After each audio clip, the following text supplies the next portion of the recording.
विकास के नारे के साथ जिस एजुकेशन पे और जिस चीजों की वो बात करते थे उन सब में उनकी कहीं पे भी नाम नहीं आया।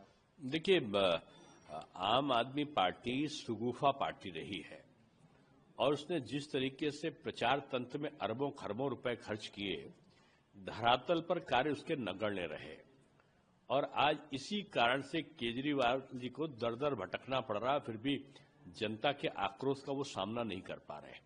मैं समझता हूं गृह मंत्री जी का बड़ा तथ्यात्मक भाषण है और उन्होंने जनता की नब्ज को पकड़कर ये बात कही है। आज जिस प्रकार से वो घोटालों में उनकी सरकार आज लिप्त पाई गई, आधा दर्जन के मंत्री जेलों के अंदर रहे और जनता से जितने वादे किए थे, उन्होंने कहा था कि जमुना नदी में डुबकी लगाएंगे। केजरीवाल जी से कहिए कि डुबकी नहीं, एक चंगुल पानी पी के दिखा दें टेलीविजन के सामने।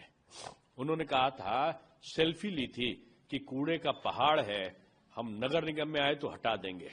नगर निगम में वो है, 10 साल से मुख्यमंत्री वो है, कूड़े का पहाड़ कौन हटाएगा, जमुना जी को साफ कौन करेगा?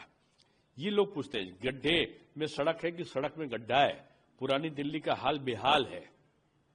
तो हर चीज अगर केंद्र को ही करना है तो लोगों को सीधा सा दिख रहा है कि जब सब कुछ केंद्र को ही कराना, जो भी काम आता कहते हैं केंद्र करे, तो फिर केंद्र से समर्थित सरकार जो प्रदेश में बीजेपी की क्यों नहीं बनाएगी जनता? केजरीवाल जी हताश है, निराश है और अवसादग्रस्त भी है। उनकी पार्टी में अंतर कला है और सब एक दूसरे को ही हराने के लिए काम कर रहे हैं। एक सवाल और है अरविंद केजरीवाल, ये जो बचकाना बयान और हरकतें हैं, जनता इनको अब गंभीरता से नहीं ले रही है।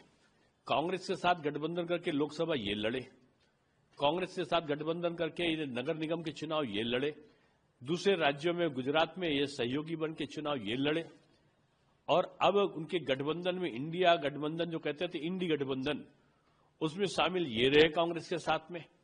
कांग्रेस के साथ में जाकर उनके नेताओं से हाथ मिला के अटखेलियां ये करते रहे। अब बीजेपी से कहां से आ गया? ये हार की हताशा और निराशा में हार के पहले वाले बयान दे रहे हैं कि जिसमें हारने के बाद इनको पास बहाना रहे। एक सवाल और भारतीय जनता पार्टी ने जारी किए हैं, क्या लगता है किस तरह का दिल्ली का इस बार का माहौल रहने वाला है? अब दिल्ली में जो पिछला था वो अब की उलट के आएगा।